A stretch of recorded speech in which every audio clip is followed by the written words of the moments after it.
ओम नमो भगवते वासुदेवाय। ओम नमो भगवते वासुदेवाय। ओम नमो भगवते वासुदेवाय। ओम नमो भगवते वासुदेवाय। ओम नमो भगवते वासुदेवाय। ओम नमो भगवते वासुदेवाय। हरे कृष्णा हरे कृष्णा हरे कृष्णा कृष्ण कृष्ण हरे हरे कृष्णा कृष्णा हरे हरे हरे राम हरे राम हरे राम राम राम हरे हरे राम राम हरे हरे। कृष्णिताई गौर सुंदर की जय। हरे कृष्णा। तो आज दीपदान का आखिरी दिन है। वैसे बहुत पवित्र दिन है।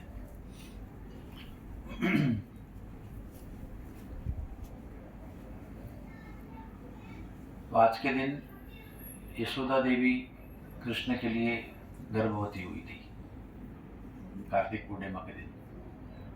और आज के दिन तुलसी शालिग्राम का विवाह भी है। आज का दिन भगवान के रासलीला का भी दिन है। और आज विष्णु पंचक का आखिरी दिन है। विष्णु पंचक को पालन करने से प्रेम की प्राप्ति होती है। तो हर प्रकार से ये 5 दिन बहुत गौरवशाली है। 5 दिन के व्रत से बहुत अधिक भक्ति में उन्नति प्राप्त होती है। तो ये महीना दामोदर लीला के लिए प्रसिद्ध है। और ये महीने में आज तो 30वां दिन है, क्या कहें, लेकिन हर दिन दामोदर लीला की स्मृति करने के लिए सब आचार्यों ने हमको बताया है। दामोदर महीने में हर दिन हमें दामोदर के विषय में, उनके लीला के विषय में चिंतन स्मरण करना चाहिए। सवेरे उठते ही कुछ लोगों का स्मरण करना चाहिए। उसमें से एक है धर्मराज युधिष्ठिर, जिनका स्मरण करने से धर्म की वृद्धि होती है। दूसरा है भीमसेन, जिनका स्मरण करने से शत्रु का नाश होता है। तीसरा है अर्जुन, इनका स्मरण करने से काम वासना पर विजय प्राप्त होता है। और बाकी के 2 नकुल सहदेव, इनका स्मरण करने से आरोग्य की वृद्धि होती है। फिर पंच कन्याओं की स्मृति की जाती है। कुंती, द्रौपदी, मंदोदरी, तारा और अहिल्या। ये प्रातस्मरणीय कन्या है। भले वो विवाहित है, लेकिन उनका दर्जा शास्त्र में पंच कन्याओं की, पंच श्रेष्ठ कन्याओं के रूप से है। तो सुबह उठते ही उनका स्मरण करना चाहिए। और फिर हमारे श्रीवास ठाकुर, हरिदास ठाकुर, श्रीधर कुलवेचा, नित्यानंद और चैतन्य महाप्रभु, और इन सबके पहले गुरु का स्मरण करना चाहिए। ये सारा स्मरण करके ही हमको बिस्तर से उठना चाहिए। कहते हैं सारे सुबह उठते ही जब हम गुरु जी का स्मरण करते हैं, सारे कार्य सिद्ध हो जाते हैं। आप लोगों को पता है कि नहीं, पता नहीं मुझे। वो जो कुछ समय के लिए हमारे राइट नाक से हवा बहती है, कुछ समय के लिए लेफ्ट से बहती है, उसको इड़ा पिंगला कहते हैं। उसको स्वर योग शास्त्र कहते हैं। तो अगर दाहिनी नाड़ी चलते हुए अगर आप उठे और उसमें दाहिने कदम से आपने भूमि को स्पर्श किया, गुरु जी को याद किया, तो वो दिन सफल हो जाता है। तो ये अपने आप आदत बन जाएगी, आप रोज करेंगे तो। इन महानुभावों का और पंचकन्याओं का स्मरण करने से बहुत पवित्रता दिन में निर्माण होती है। तो संक्षेप में विस्तार पूर्वक दामोदर लीला कहने का प्रयास करेंगे। क्योंकि दामोदर लीला जो है ना, वो अलग अलग लोगों के लिए अलग अलग रूप में की जाती है। दामोदर लीला का जो अंतरंग हिस्सा है वो सबके सामने सब कुछ नहीं बोल सकते, क्योंकि सबको समझ में नहीं आएगा वो। लेकिन हमारे जीव गोस्वामी, विश्वनाथ चक्रवर्ती ठाकुर, सनातन गोस्वामी, हरीशौरी जी और बहुत सारे आचार्य हमारे उसके अंदर गहरा से अर्थ निकालते रहते हैं।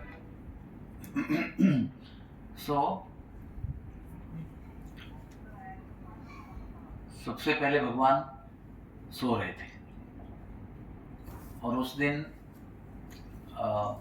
इंद्र की पूजा का सीजन चल रहा है। कार्तिक महीने का अर्थ यह है कि इंद्र पूजा का सीजन है। सब लोग इंद्र के लिए कुछ बनाने में व्यस्त हैं। ऊपर से दीपावली का दिन है, कोई सेविका नहीं है, सब बिजी है अपने इंद्र पूजा की तैयारी में।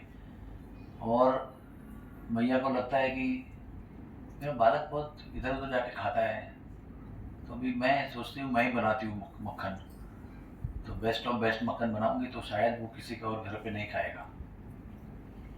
इसलिए वो स्वयं मंथन करने बैठी है। वो रोज नहीं मंथन करती है लेकिन दीपावली के दिन वो सोच रही है कि मैं मंथन खुद करूंगी। तो हमारे आचार्य बताते थे मंथन की प्रक्रिया जो है ना, मंथन ये बहुत इंपॉर्टेंट है। जब तक मंथन नहीं होता, जब तक घर्षण नहीं होता, तब तक उसका जो सार है वो प्रकट नहीं होता है ना।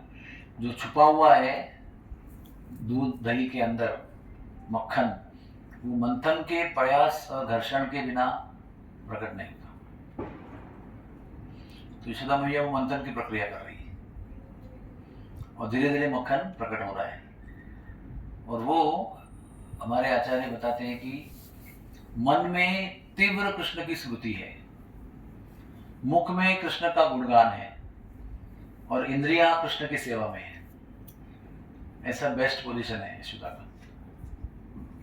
देवता भी उसका गौरव करते हैं कि देखो काया वाचा मने हर लेवल पे भगवान के लिए समर्पित है। भगवान के लिए ही मक्खन बनाया जा रहा है, भगवान के लिए हाथ पैर का इंतजाम किया जा रहा है। इतनी सुंदर अवस्था है उनकी। तो जब वो मंथन कर रही है ना आगे पीछे, तो उसके हाथ में कंगन है। कहते हैं वो भी सजीव है। वो सोच रहे हैं हमारा कितना भाग्य है, जो हाथ कृष्ण की सेवा में लगे हुए हैं उसमें हम विराजमान हैं। तो वो नृत्य करने लगते हैं, तो उसकी खनखनाहट झंझनाहट शुरू होती है। कहते हैं वो कीर्तन भी कर रहे थे और नृत्य भी कर रहे थे। कौन? कंगन। वो नृत्य भी कर रहे थे और कीर्तन भी कर रहे थे। अपने कृष्ण राधा रानी यशोदा मैया के हाथ के ऊपर होने का उत्सव मना रहे थे। फिर वो जो घर्षण की ध्वनि है मंथन की घड़ी, कैसे होती ध्वनि वो आपने कभी किया है? नहीं किया है? हाथ से किया है। हाँ, हाथ से या डोरी से। मैंने 25 साल तक किया है, हर रोज 20 MBBS होने के बाद तक किया है मैंने। रोज मेरा सेवा था। 2 लीटर दूध का दही जमा कर, फिर सुबह उठकर उसमें मलाई जोड़कर मंथन करना और फ्रेश बटर हाथ पे निकाल के उसको खाना। ये हमारा 25 साल का लीला था।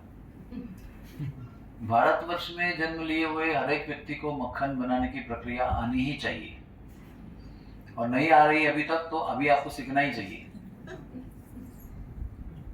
मक्खन जब निकलता है ना, तो आप हाथ डाल के निकालेंगे तो हाथ को चिपक जाएगा। तो उसको हाथ पर न चिपकने का क्या तरीका है?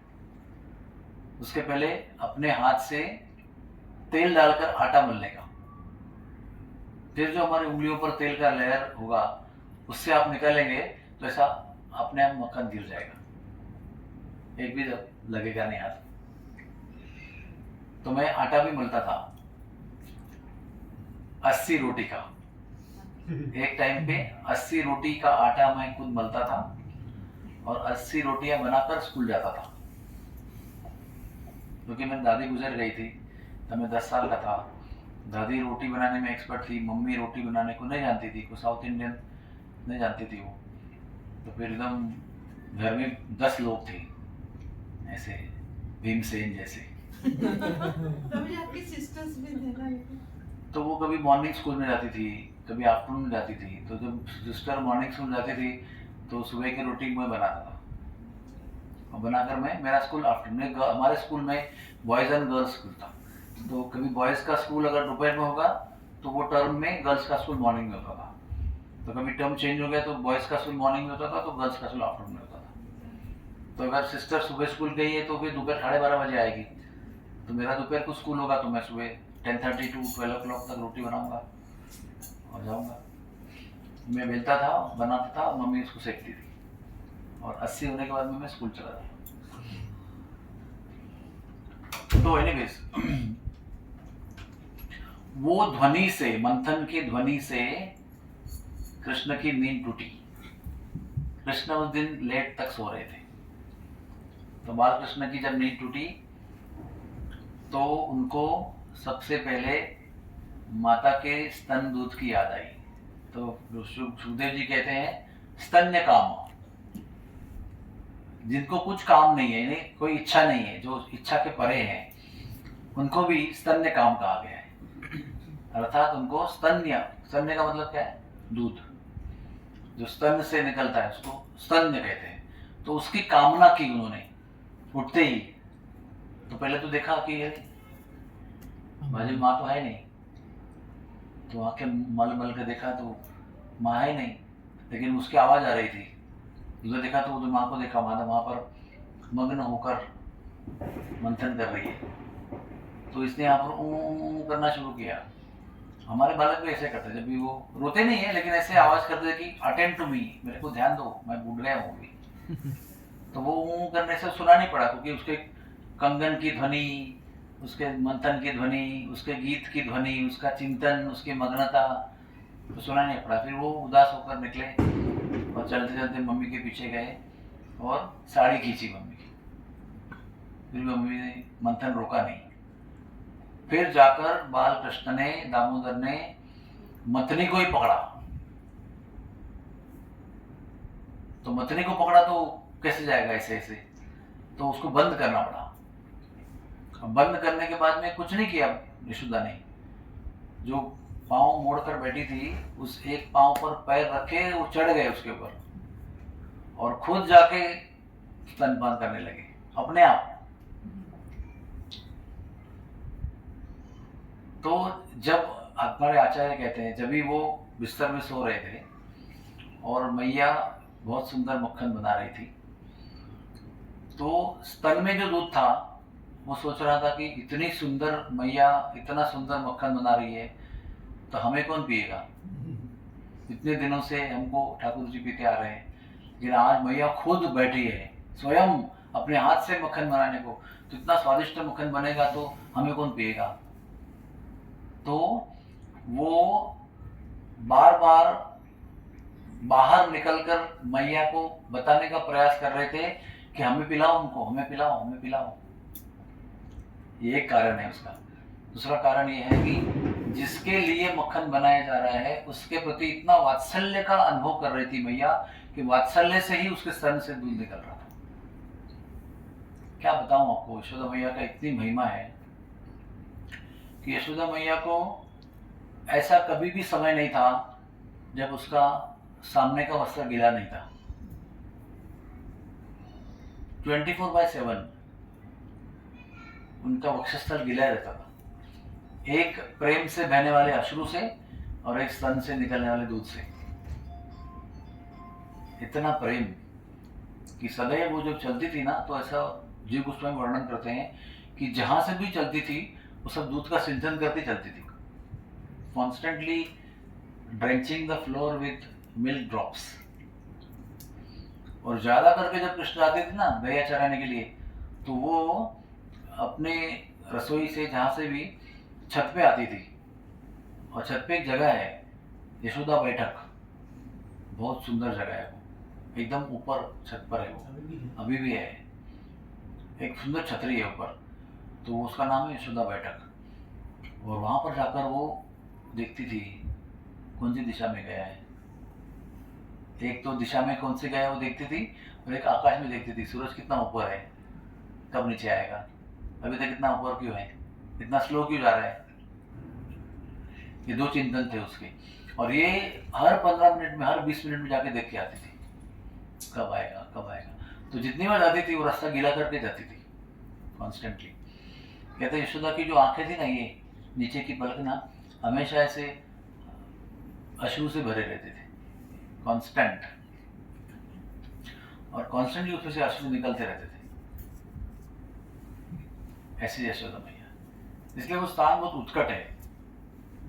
उसमें के लिए उस स्थान की जो महिमा है कि वो स्थान जो है वो कृष्ण के विषय में कितनी उत्कंठा है उसका प्रमाण देता है। वो स्थान कितनी उत्कंठा पूर्वक मैया जाकर देख रही है, कहाँ है मेरा कन्हैया, कब लौट के आएगा, इतनी सूरज ढलता क्यों नहीं, इतना स्लो क्यों ढलता है, ये उसका चिंतन है।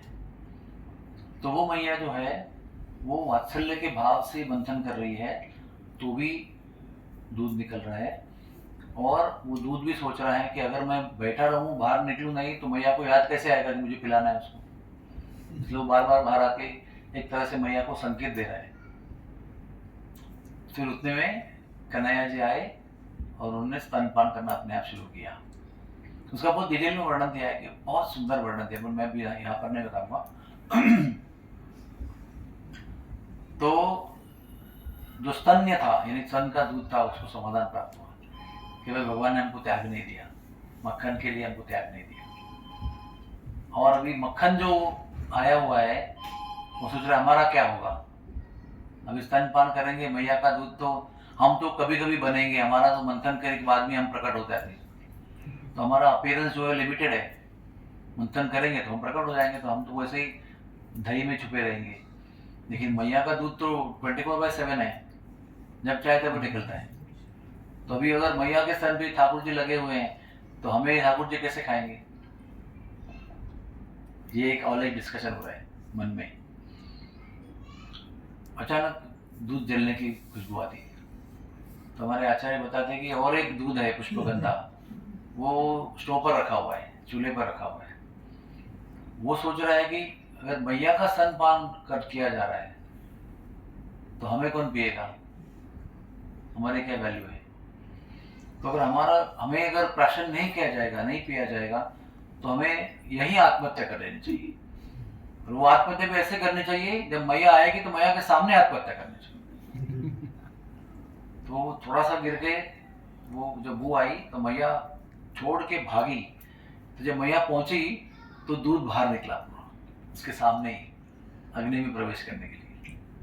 फिर भी वो तुरंत बचाया मैया ने उसको। और जाते हुए कन्हैया को कहा, और एक वर्णन आता है कि वो जो अवस्था थी, मैया ने अभी मंथन करना छोड़ दिया है, मंथन अभी हाफ प्रक्रिया में है, मैया अभी कुछ नहीं कर रही, खाली बस आंख बंद करके वो दिव्य आनंद में डूबी हुई है। वो आनंद देखकर देवता और देव ऋषि भी बहुत प्रसन्न हो रहे हैं कि कितना दिव्य आनंद है ये परफेक्ट अवस्था है। मैया का मन कृष्ण के प्रेम में डूबा हुआ है, मैया स्तन से यानी शरीर के अंग से भी भगवान की सेवा कर रही है, भगवान की सेवा स्वीकार कर रहे हैं, प्रसन्न हो रहे हैं, आनंदित हो रहे हैं। और क्या चाहिए हमें जीवन में हमारे। तो फिर जब वो दूध जलने की बू आती है तो वो कन्हैया को बाजू में करती है, कहती है रुक जा 1 मिनट के लिए, मैं अभी गई और अभी आई। तो फिर वो कन्हैया सोचते हैं कि जब मैं दुग्धपान कर रहा हूँ तो उससे बड़ा और क्या काम हो सकता है, कोई काम उससे बड़ा नहीं हो सकता है। जब मैं दूध पी रहा हूँ तो सब कुछ बंद करके काम होना चाहिए। और मैया मुझे छोड़ के जाती है, वो थोड़े से दूध के लिए, हाँ, उतना थोड़ा सा दूध बचाएगी और मुझे ही स्तनपान से वंचित करेगी। कितना बड़ा नुकसान करके थोड़ा सा लाभ करने जा रही है, कुछ व्यवहार का ज्ञान भी नहीं है उसे। तो मैया को तो लग रहा है कि कन्हैया को छोड़ के जल्दी जाना चाहिए, तो उतने में कन्हैया को लगता है कि मुझे छोड़ के चलेगी, अब मैं ऐसा शरारत करूंगा कि कभी मुझे छोड़ के जाने की जरूरत नहीं करेगी। यहाँ वहाँ देखता है तो उससे भी ऊंचा मटका है, उसके अंदर मथनी है। एक जगह लिखा है कि जहाँ वहाँ ढूंढते तो पत्थर दिखाई पड़ता है, तो पत्थर दे के मटका तोड़ देते हैं। एक जगह लिखा है कि मतली निकाल लेते हैं और मतली से ढांग करके मारते हैं, तो वो मटका जो है ना वो टूट जाता है। उसमें हाफ बना हुआ छाछ है और हाफ बना हुआ मक्खन है। अभी जब इतना बड़ा मटका टूटता है ना तो पूरा सा फैल जाता है पूरा सब जगह पे। तो कृष्ण ठाकुर जरूर माखन खा लेते हैं। मक्खन खाने के बाद उनको ध्यान में आता है कि अरे मैंने तो बड़ा गलती किया, मैया लौट के आए तो बड़ा नाराज हो जाएगी, तो डर जाते हैं। तो आचार्य लिखते हैं कि साक्षात मूर्तिमान भाई भी जिससे भयभीत है वो मैया का विचार करके भयभीत हो रहे हैं। मैया अभी तक आई नहीं है आएगी और मारेगी, तो आज तो जरूर मारेगी, क्योंकि बहुत दिन से इनको गोपियाँ कंप्लेंट कर रही है और मैं पकड़ में नहीं आ रहा हूँ। आज पकड़ेगी मुझे तो जरूर पीटेगी। इसलिए माखन खाने के बाद पहला क्रोध आता है। ऐसा कहते हैं कि भगवान ने सारे विकारों का प्रदर्शन किया। पहले हट का प्रदर्शन किया, बंद करो इसको, पहले मुझे दो। उसके बाद में निकाला तो क्रोध आया, क्रोध के बाद में भय का अनुभव किया, भय के बाद में भाग रहे वो डर के मारे। तो ऐसे कोई छाछ में चलना नहीं चाहिए, लेकिन वो छाछ इतना फैल गया कि पैर के पास से आया वो। तो माखन खाने के बाद में छाछ के बीच में खड़े, अभी मैया के डर से इनको जाना है तो छाछ में से चल के जा रहे हैं। और फिर जब छाछ समाप्त हो गया बॉर्डर, उसके बाहर निकले तो छाछ का चरण चिन्ह निर्माण हुए और वो अगले कमरे में गए। उसमें मैया लौट के आई, मैया लौट के आई। ऐसे ही लिखा है उसमें कि अगर कन्हैया वहीं खड़े होते तो मैया को डाउट नहीं होता कि कन्हैया ने टोड़ा करके, मतलब कुछ हुआ रहेगा। लेकिन जब मटका टूटा हुआ है और कन्हैया वहां नहीं है, अर्थात उसने ही टोड़ा है। कंक्लूजन। तो भी किधर गया वो देखते हैं तो उसको वो नन्हे नन्हे पांव जो है ना वो दिखाई पड़ते हैं, वो दूसरे कमरे में जा रहे हैं। तो कहते हैं देखो इतने दिन से मैंने सुना, गोपियां कंप्लेन करती रही, कभी मैंने इसको यकीन नहीं किया। लेकिन आज मैं अपने आंखों से देख रही हूँ कि ये जो सारी गोपियां कहती थी वो सच था। और ऐसा अगर राजा का पुत्र जाके लोगों के घर में जाकर चोरी करता है, मटके तोड़ता है, शरारतें करता है, तो कितनी बड़ी हमारे लिए ये संकोच की बात है कि राजपुत्र होकर भी राज रानी यशोदा मैया भी उसको संस्कार नहीं दे सकती। राज दरबार में महल में रहते हुए भी मैया संस्कार दे सकती नहीं है, और राजपुत्र बिगड़ते जा रहा है और लोगों को तंग कर रहा है, तो मटके तोड़ रहा है, चोरी कर रहा है। ये कोई संस्कार है, कोई शिष्टाचार है? आज मुझे मेरे बालक को दंड देना ही पड़ेगा, क्योंकि उसको संस्कार देने की जिम्मेदारी मेरी है। इसको ढूंढ के डंडा उठा दिए, छोटे से स्टिक बेत, आज तो मुझे दंड देना ही पड़ेगा उसको। उतने में दूसरे कमरे में जाता है और देखता है सब कमरे तो सब मटके ऊपर लटके हुए हैं। यहाँ वहाँ देखता है तो उकल देखता है, तो उकल को चढ़कर मटका निकालता है। जब मटका निकालता है तो सब गोपों को बुलाता है, अपने सखाओं को बुलाता है और बंदरों को इशारा करता है। सब लोग बंदर सब प्रवेश करते हैं, खिड़की से आते हैं। ऐसे मैं बैठा हूँ, सामने सब गोल बैठ जाते हैं और एक हाथ निकाल के खुद खाता है, एक हाथ निकाल के इसको खिलाता है, फिर खुद खाता है, फिर बंदर को खिलाता है, फिर इसको खाता है, फिर बाल बाल को खिलाता है, फिर खुद खाता है। फिर कहते हैं कि भगवान के हाथ की जो माधुरी है उसका वो आस्वादन कर रहे थे। केवल मक्खन का आस्वादन नहीं कर रहे थे, भगवान अपने हाथों से खिला रहे थे। अपना जो ऋण था राम अवतार का वो सब उतार रहे थे बंदरों के लिए, क्योंकि बंदरों ने जब इतनी सेवा की तो प्रभु राम के पास कुछ नहीं था उस समय। तो स्वयं वनवासी थे, वो स्वयं भिक्षुक थे, नंगे पैर चलकर कंदमूल खाने वाले थे, वो क्या खिलाएंगे उनको। और करोड़ों की संख्या में वो बंदरों ने सेवा किया उनका। तो उन्होंने प्रण किया था कि जब मैं अगले जन्म में आऊँगा तो तुम्हारा ऋण चुकाऊंगा।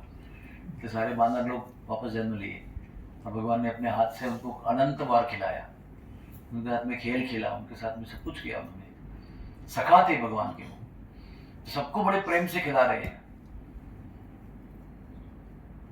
तो उतने में डंडा लेकर मैया पैरों का निशाने को साधते हुए वहां जब पहुंचती है तो देखते हैं हमारे कन्हैया जी बीच में बैठे हुए हैं, चारों ओर ग्वाल बाल बंदर बैठे हैं और मजे से मक्खन खा रहे हैं।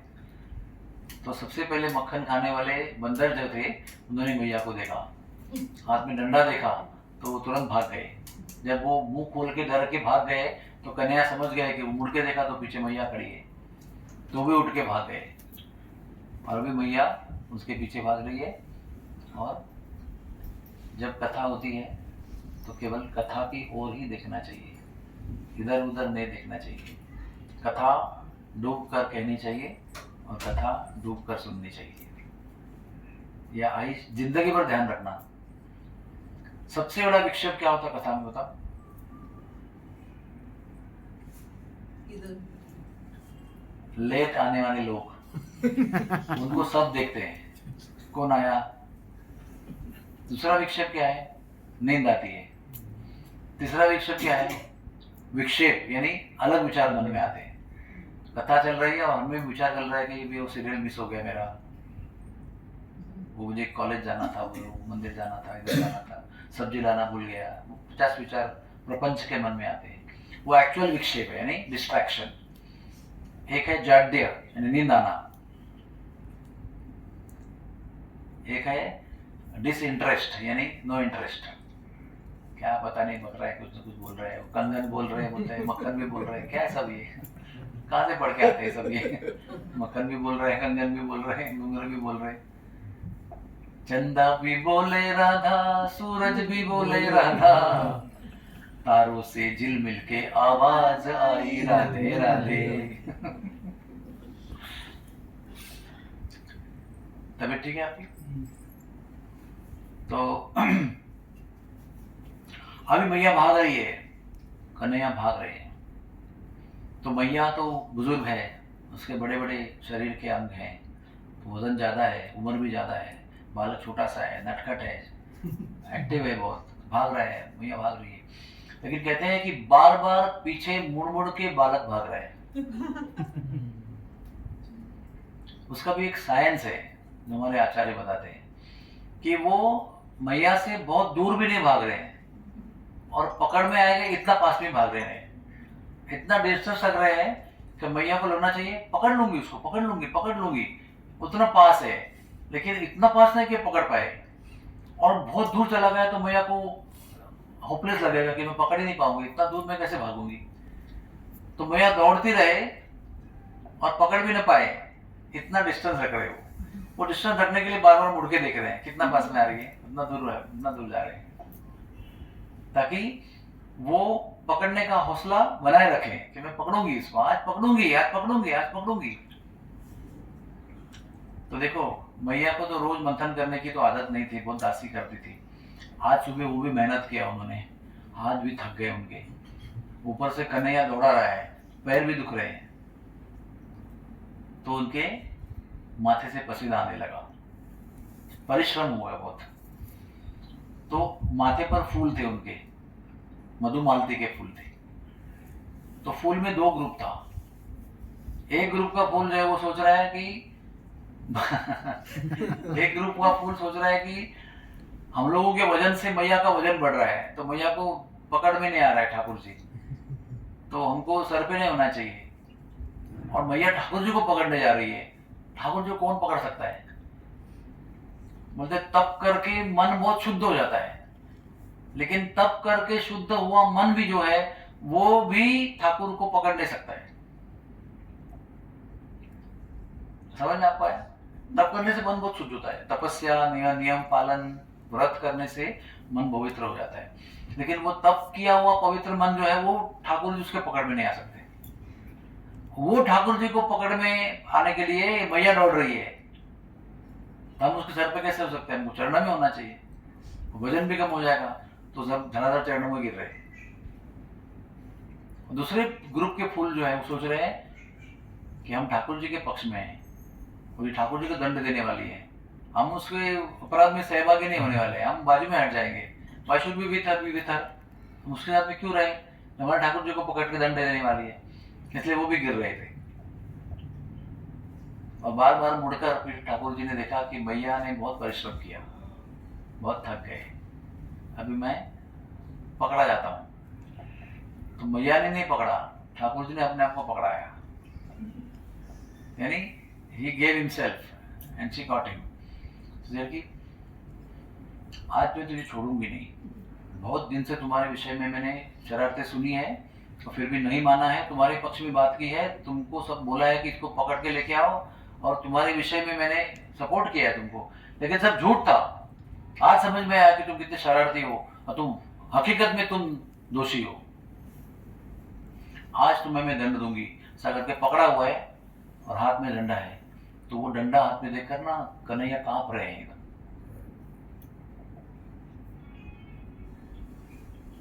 तो मेरे को लगा इतना डराना नहीं चाहिए बालक को, थोड़ा बहुत डरा ठीक है। तो जब भैया बालक एकदम कांप रहा है तो मैं डंडा को फेंक दो, इतना डराना नहीं चाहिए। बहुत डर गया तो फिर वो कुछ नहीं करेगा, डर के मारे डंडा को फेंक दिया, हाथ को पकड़ के रखा, चल कमरे में लेके आई। तो देखा तो उसको बांधना चाहिए। अचानक उखल पे ध्यान गई उसका, ये उखल को भी साथ में लेकर गुनाह किया है, उखल को साथ में बांधना चाहिए। सबसे पहले क्या किया मालूम है आपको? अपने बालों में डोरी बांधी हुई थी, पहले बाल छोड़ दिए और डोरी फ्री कर दिया और वो डोरी से बांधने का प्रयास किया। सबसे पहले बाल छोड़े अपने, बाल में जो डोरी बांधी थी वो छोड़ दिए और कन्हैया को उखल के साथ बांधने का प्रयास किया। तो नहीं बांध सकी, तो फिर सब सखियों को आवाज दिया, दासियों को, आ जाओ आ जाओ डोरी लेके आओ। तो वो डोरियां वो छोटी छोटी थी। क्यों बताओ, उसका कारण क्या है? क्योंकि ये सब ग्वालिन थी ना, और ग्वालिन के पास जब दूध निकालने का समय आता है गाय का, तो पीछे के दो पैर बांधने पड़ते हैं। तो डोरी वो छोटी सी होती है, 2-4 गांठ मार दिया तो फिर वो लात नहीं मारती है, नहीं तो वो उसको मूड आया तो फिर एक लात दांत मारेगी तो बाल बाल को भी लात खानी पड़ेगी और दो बाल्टी जो है वो भी उल्टा कर देगी। वो सबसे पहले वो पैर बांधने पड़ते हैं, इसलिए लाखों गायों के लिए छोटे छोटे छोटे डोरी के टुकड़े होते थे। तो वो सब इकट्ठा किए उसने, तो सब जोड़ जोड़ के बांधने का प्रयास कर रहे हैं। तो वो ठाकुर जी का प्रभाव ऐसा था कि जो जिस उदर में पूरे ब्रह्मांड छुपे हुए हैं, वहां से ब्रह्मांड निकलते हैं सब। विष्णु के नाभि से कमल निकलते हैं ना, ब्रह्मांड का निर्माण तो लोगों का वहीं से होता है। तो वो उदर को कौन बांध सकता है?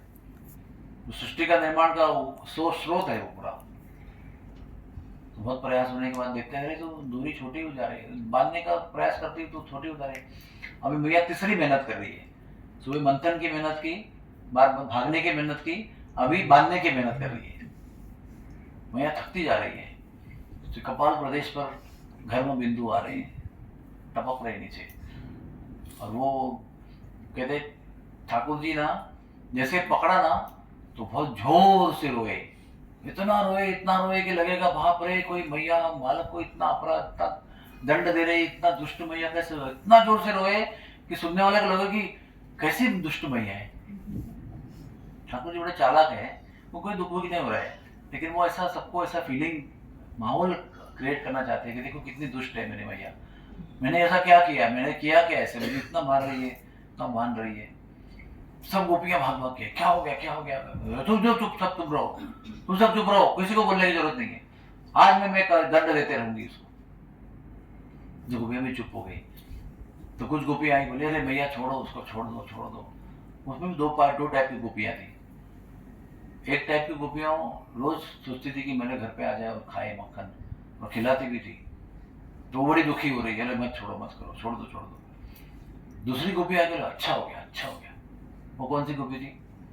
जिसके घर में चोरी करके भागते थे और कभी कभी रूप बदलते थे और उसको संकोच में डालते थे। हाँ, प्रभावती टाइप गोपियां। वो गोपियां बहुत खुश है और ये गोपियां बहुत नाराज है।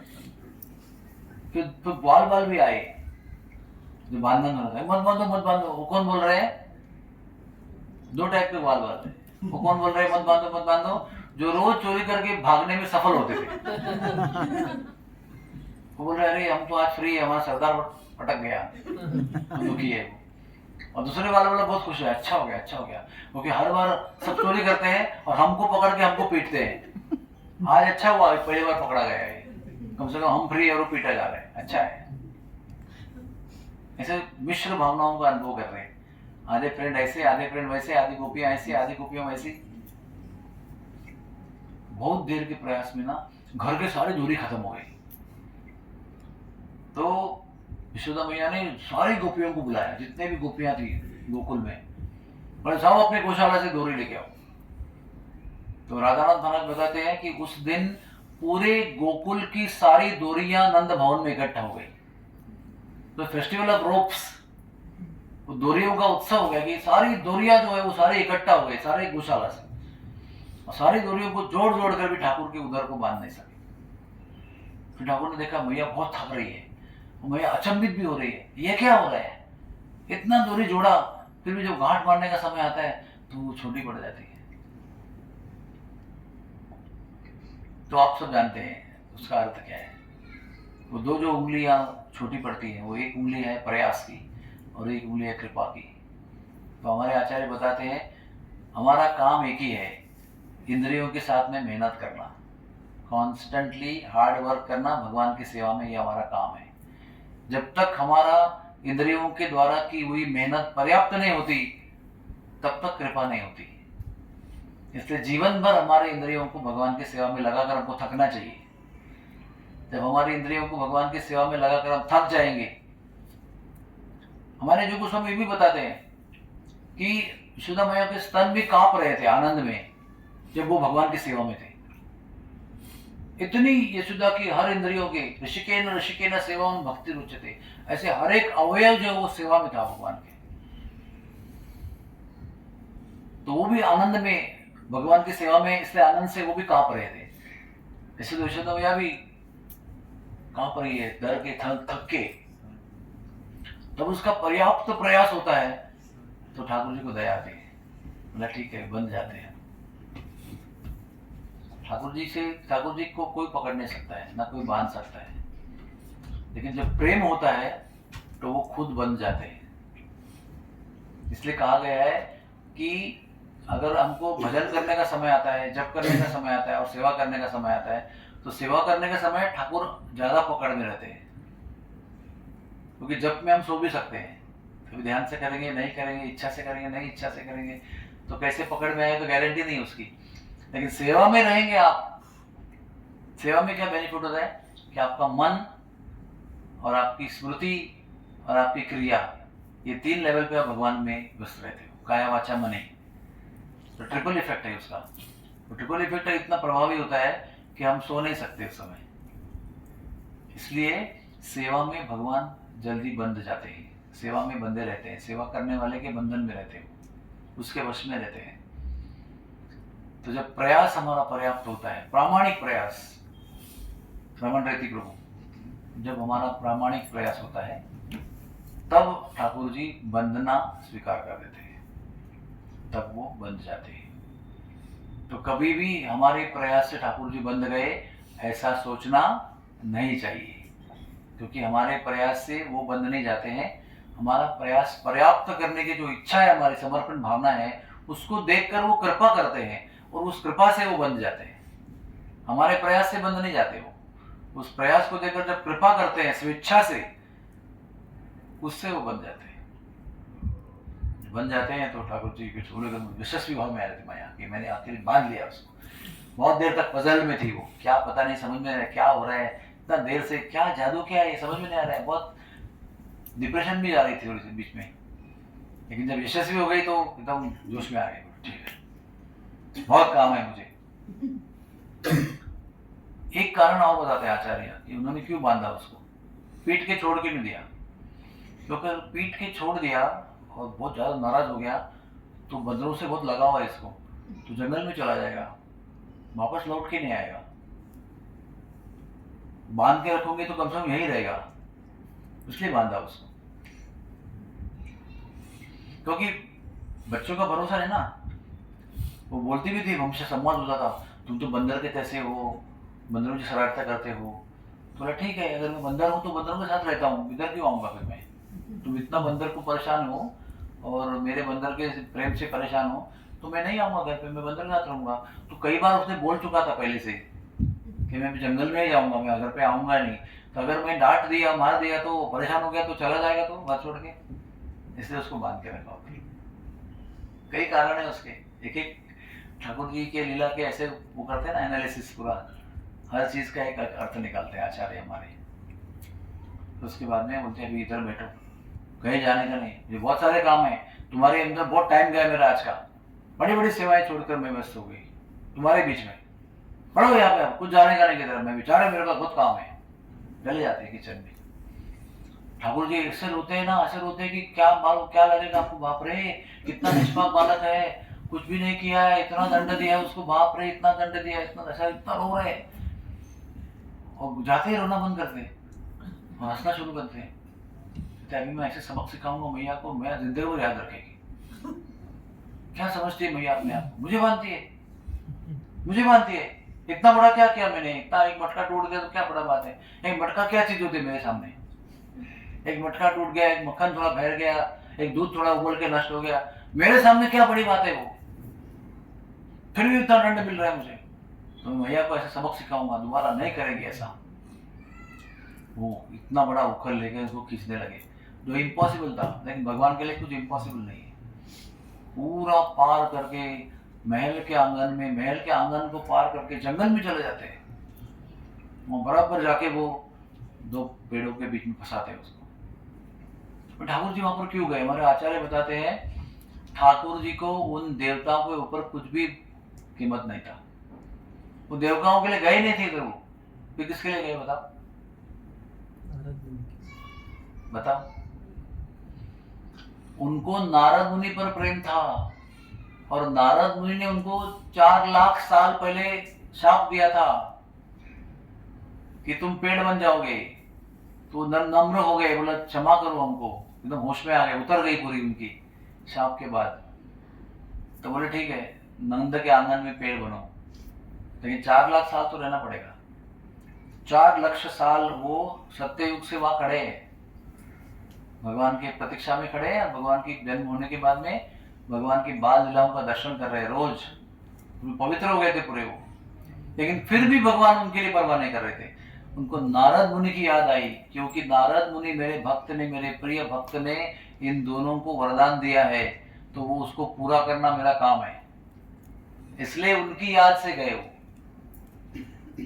अभी आप सोचो इस बात को कि जितने भी राक्षस भगवान ने मारे, वो सब किसी ने संत से शाप प्राप्त किए थे। हर एक राक्षस को अपराध किया उन्होंने, और संत का अपराध किया, और हर संत ने कुछ ना कुछ शाप दिया। तू घोड़ा बन जा, तू बगुला बन जा, तू हाथी बन जा, तू घोड़ा बन जा, तू बैल बन जा, ऐसे सब कितने कितने लोगों का अपराध किया। और वो सारे लोगों का जो वरदान शाप दिया, जो सब लोग उसको शाप देते नहीं है, लगता शाप है, होता वरदान है वो, लेकिन उसको पूर्ण करने के लिए ठाकुर ने सबका वध किया। उनको मोक्ष मिलेगा मेरे हाथ से मरने पे, ऐसा नहीं, वो मेरे भक्त ने जो वादा किया है वो सच होना चाहिए, इसलिए ठाकुर जी ने उनका वध किया। और उनके भक्त के ऊपर जो उनका प्रेम है, उसके वजह से इन विचारों का उद्धार हो गया। समझ में आया आपको? राक्षस होते हुए भी उन्होंने इनको शाप दिया, उन पर इनका प्रेम था, इसलिए वो सब बच गए और उनका उद्धार हो गया। तो जब ये ठाकुर जी जा रहे थे तो कुछ वाल ये बताना भूल गया बीच में, तो बांध के चले गए ना मैया, तो सब वाल आए, बोले क्या हुआ कन्हैया, क्या हुआ, वो जोर से रो रहा है, बोला ऐसा हुआ ऐसा हुआ।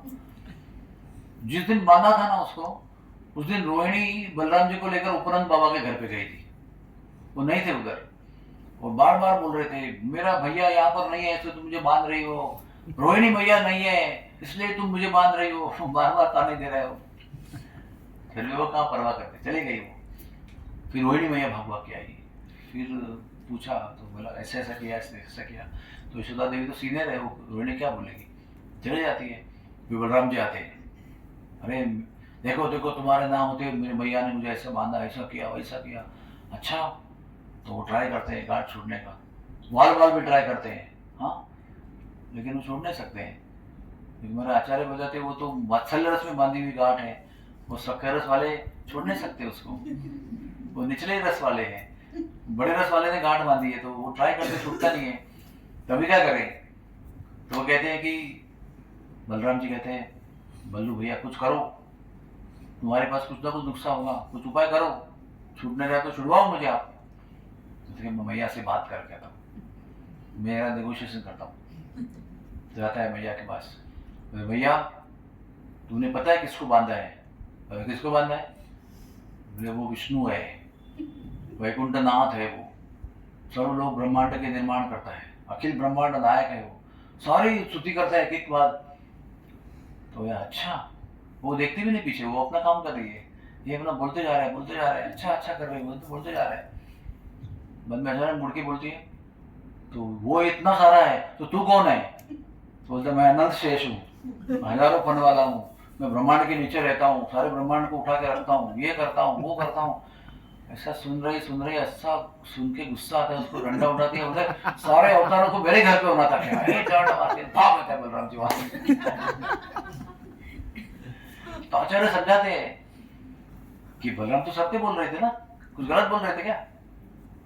बोला जो भी बताया सत्य बोल रहे थे, लेकिन वो सत्य जो था वो ऐश्वर्य से भरा हुआ सत्य था कि वो विष्णु है, वैकुंठनाथ है, सर्वशक्तिमान है, सब निर्माण करता है, अखिल ब्रह्मांड नायक है। ये ऐश्वर्य का वर्णन है, ये प्रेम का वर्णन नहीं है। और ऐश्वर्य का वर्णन जो है वो ब्रज में टिकता नहीं है, उसको कोई पोजीशन ही नहीं है, ऐश्वर्य को स्थान ही नहीं है, कोई प्लेटफॉर्म ही नहीं है जहाँ पर टिके। और ये ऐश्वर्य का बखान, खुद का ऐश्वर्य बता रहा है कि मैं ऐसा हूँ वैसा हूँ, सारे ब्रह्मांड को उठाता हूँ। तो वात्सल्य का प्रभाव माधुर्य का इतना तेज है कि ऐश्वर्य फेल हो जाता है। तो ऐश्वर्य का पूरा प्रभाव प्रयोग बलराम जी करते हैं, लेकिन माता जी के वात्सल्य माधुर्य के सामने सब फेल हो जाता है। भाग के आके बोलते कन्हैया सब बताया मैंने, कुछ फायदा नहीं हुआ। तो बेचारे चले जाते हैं। उसके बाद ये जाते हैं और पेड़ को गिराते हैं। तो वो जब निराश होकर बालक चले जाते हैं ना, वो भी इधर उधर खेत में रहते हैं, वो देखते अरे कन्हैया आ रहा है आ रहा है आ रहा है आ रहा है, देखते क्या हो रहा है क्या हो रहा है। मुझे लगा मजा आ रही है उनको, वो गाड़ी गाड़ी करके जा रहे हैं। मैया ने सोचा था कि मैं उधर ही खड़ा रहूंगा बांध के, ये तो घुमा रहा है उसको पूरा दुनिया भर, देख रहा है मजा। अचानक वो पेड़ में अटका देता है और खींचता है, तो ऐसा लगता है कि नहीं अटक गया बेचारा, लेकिन 2 क्षणों में देखते हैं तो पेड़ ही गिर जाता है धड़ाड़ करके। बालक देख रहे अरे पेड़ गिरा दिया, और 1-1 इंच बाजू में पेड़ गिरे, इधर 1 इंच इधर 1 इंच, बीच में कन्हैया। और पेड़ गिरने की इतनी बड़ी आवाज होती है, नंद मामा खेत में रहते हैं, वो आवाज सुन के भाग के आते हैं, देखते तो 2 पेड़ इतने बड़े मेरे आंगन के कब से खड़े इतने सालों से, वो गिर गए, उसके बीच में मेरा कन्हैया, 1 इंच भी यहाँ आता तो खत्म हो जाता कन्हैया। वो तुरंत आते हैं और बोले किसने किया कर तुरंत गार्ड छोड़ देते हैं। वो गार्ड क्यों छोड़ते हैं? जो वात्सल्य वाले हैं वो गार्ड छोड़ सकते हैं, छोड़ देते हैं और तुरंत कन्हैया को किसने किया मैया ने किया, जोर से रोने लगा बस। अभी किसी को हाथ हृदय पिघलाना है ना तो रोना चाहिए ना, तो जोर से रोने लगता है, बोला ऐसा इतना बड़ा मैया ने अपराध किया, इतना बड़ा मैंने कुछ नहीं किया फिर भी इतना बड़ा दंड दिया मुझे। तो तुरंत गले लगाते, बाबा मैं मैया के पास नहीं जाऊंगा अभी वो आवाज सुन के मैया भी भाग के आती है। पहले जाती है कमरे में किधर है वो, पहले देखती है कमरे में है, कमरे में किधर भी नहीं है, महल में नहीं है, दरवाजे में नहीं है, किधर भी नहीं है। बाहर भाग के आते तो बीच में अखोल से बंधा हुआ छूटा हुआ पेड़ गिरे हुए हैं, और वो देखती है कि वो गांठ छोड़ के बाबा उसको गोद में ले रहे हैं और वो पेड़ के बीच में फंसा हुआ है, सब देखती है वो। और मैया आके रोती है, बोले मैंने ऐसा क्यों किया, क्यों मेरी बुद्धि इस भ्रष्ट हो गई कि आज मैंने बालक को बांध के छोड़ दिया, कोई पहरेदार भी रखा नहीं कि भाई तुम देख इसको कहीं जाए नहीं, यहाँ पर से छोड़ के गई मैं अकेले उसको। कितनी दुष्ट हूं मैं, कितनी मैंने मती मारी गई है। ये खुद को कोस रही है, ऊपर से बाबा पूछ रहे हैं किसने किया, तो मैया ने किया। बाबा मैं मैया के पास नहीं जाऊंगा अभी। ऐसे बोल रहे हैं कि मैया को सुनाई पड़े, मीठे भर कर रो रही है, सिसकियां भर के रो रही है, एक लाइन से ऐसे बोल रहे हैं तू मैया के पास नहीं जाएगा तो तू दूध कौन पिलाएगा, मतलब गैया पिलाएगी, तो गैया का दूध कहाँ से आएंगे, तू लाएगा, फिर वो नहलाएगा कौन, तू नहलाएगा, कपड़े कौन पहनाएगा, तू पहनाएगा, फिर बाहर कौन घुमाएगा, तू घुमाएगा। यानी जो जो मैया की सेवा है वो हर एक सेवा का वहां पर उच्चारण करते हैं बाबा, वो हर एक सेवा जो है वो तुम करोगे ऐसे कन्हैया बोलते हैं। इसका मतलब सारी सेवाएं मैया की छिन गई, अभी कोई भी सेवा नहीं बची, सब सेवा भाई बाबा से करने को बोल रहे हैं, और इनसे नहीं करवाऊंगा वो बोल रहे हैं। मोस्ट इंपॉर्टेंट पॉइंट वो है, कोई ना कोई तो करेगा तो अच्छी बात है, सेवा तो होगी, लेकिन मुझे नहीं देने वाला है वो सेवा, मुझसे नहीं करवाएगा, इतना बात तो उसका पक्का थी बिल्कुल। तो वो सब सुनकर जब सारी सेवाएं गई, तब मैया सोच रही भी जीने का मतलब क्या है, मैं जीवित क्यों रहूं, हमें मर जाना चाहिए मुझे। वो बहाने से वो बेहोश हो गई वहां पर। भक्त की जिंदगी जो है ना वो सेवा होती है। सेवा के बिना भक्त जो है गत प्राण होता है, निष्प्राण हो जाता है। वो होना भी चाहिए। हमारा जो जीवन है वही सेवा है। हमारे जीवन का प्राणवायु सेवा है। सेवा के बिना भक्त के जीवन में कोई अर्थ ही नहीं है। जब माता एक प्रकार से सेवाहीन हो गई तो प्राण त्यागने का विचार किया उसने। तो बाबा ने कान में कहा, देखो देखो मैया बेहोश हो गई, अभी शायद प्राण त्याग देगी। तो मैया करके तुरंत गोद से उतर के भाग के मैया के पास गए और जाके तुरंत स्तन पे स्तनपान करने लगे। तो मैया फिर जैसे कि मृत हो गई, जीवित हो गई और मैया को गले लगाया ठाकुर जी ने। ऐसा है। ऐसे ये दामोदर लीला का रहस्यमय वर्णन हमारे आचार्य करते हैं। बोलो दामोदर भगवान की जय। तो इदम ते वपुरनाथ गोपाल बालम सदा में मनस्या ग्रस्तम किम अन्य। क्या अर्थ है उसका? ये पिक्चर हमेशा हे गोपाल बाल मतलब मुझे मोक्ष नहीं चाहिए, मुझे संपत्ति नहीं चाहिए, मुझे ये नहीं चाहिए, मुझे वो नहीं चाहिए, मुझे केवल मोक्ष नहीं चाहिए। हाँ, न मोक्षम क्या परम देव मोक्षम ना मोक्षम वदिम वा। मुझे मोक्ष नहीं चाहिए, सदा मेरे मन में ये आपकी बाल लीला चलती रहे। यानी वो ड्रामा, वो मंचन, वो लीला मेरे मन में सदैव प्रकट होती रहे, यही मेरी एकमात्र इच्छा है। ऐसे कौन कह सकता है? जिसको वो लीला के स्मरण से परम आनंद का अनुभव होता होगा वही ये हिम्मत कर सकता है बोलने के लिए कि मुझे और कुछ नहीं चाहिए। नहीं तो हम लोग बोलते हैं धन भी चाहिए, वन भी चाहिए, स्त्री भी चाहिए, पुरुष भी चाहिए, पद भी चाहिए, अधिकार भी चाहिए, मान सम्मान चाहिए, राजपद चाहिए, सब कुछ चाहिए मुझे, और भक्ति भी चाहिए। लेकिन मुझे कुछ नहीं चाहिए, केवल भक्ति चाहिए। इस बोलने के लिए वो अनुभूति की आवश्यकता है। वो अनुभूति के बिना कोई बोल नहीं सकता है। हम कितना भी सुबह बोलेंगे ना, न धनम न जनम न सुंदरिम, मन में बोलेंगे यस धनम, हाँ सुंदरिम, हाँ सुंदरिम, हाँ कविता, हाँ जगदीश, मन में हाँ बोल रहे, वहां पर ना ना ना बोलते जा रहे हैं। तो जबान ना ना बोल रही, मन हाँ हाँ बोलते जा रहे हैं। ये हमारी अवस्था है। लेकिन जब मन और जबान दोनों एक भाषा बोलेगी तो तभी मुमकिन होगा जब अनुभूति होगी कि यस, इससे ऊपर आनंद जो है वो उसमें है, इसलिए मैं यकीन के साथ उसको ना कह सकता हूँ और उसको हाँ कह सकता हूँ। तो हम लोगों को रोज सुबह ये प्रार्थना जो है ना वो मन से बोलनी चाहिए। भले हमारी इच्छा नहीं होगी, भले हमारा अभी भी लगाव है, लेकिन प्रार्थना तो करनी चाहिए कि भाई मुझे बोलने तो नहीं चाहिए करके, कम से कम बोलने तो दो। इच्छा मन में नहीं होगा, ढोंग होगा, लेकिन बोलना तो चाहिए कम से कम।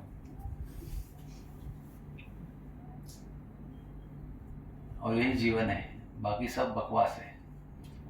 क्योंकि कितना भी पीछे भागोगे ना जिंदगी में, किस भी चीज के पीछे भागोगे, वो चीज आपको दगा देके ही छोड़ेगी।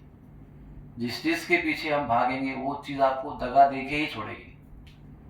भागते हो ना, भागो, आप भागो, आगे कोने में लगी एक मुंह पे लात मारेगी और छोड़ देगी आपको। आपको लगा इसके पीछे में भागा इतना देर तक, इसने मुंह पे लात मार दिया।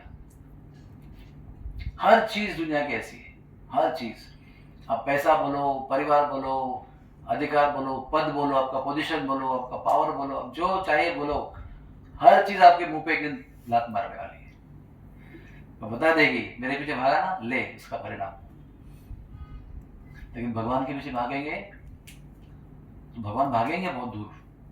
आपको लगेगा बाप रे मैं भागते जा रहा हूँ, पकड़ में नहीं आ रहे, लेकिन वो आपको पकड़ में आएंगे एक दिन। भगवान नहीं मुंह पे तमाचा मारेंगे, भगवान अपना बना देंगे आपको। भगाएंगे, बहुत भगाएंगे। क्यों भगाते पता है? ताकि उन चीजों से दूर चला जा। पहले मेरे पीछे भागते भागते उनसे दूर चला जाएगा ना, अकेला मिलेगा मुझे, तब मैं आपका बनूंगा। उन चीजों को लेके भागेगा तो मैं भागते रहूंगा, उनको छोड़ के भागेगा तो मैं रुक जाऊंगा, है ना? ये भी चाहिए, ऐसा पकड़ के भागेगा मेरे पीछे तो मैं भागते रहे, फिर मैं भी भागते रहूंगा। तो ड्रॉप करके भागेगा तो फिर मैं तुम्हारा हो गया। हम तुम्हारे थे हो प्रभु जी, हम तुम्हारे हैं, हम तुम्हारे ही रहेंगे, ओ मेरे घनश्याम। बोलो, हम तुम्हारे थे हो प्रभु जी, हम तुम्हारे हैं, हम तुम्हारे ही रहेंगे, ओ मेरे Ghanshyam. Thank you very much. Hare Krishna. Hari बोल।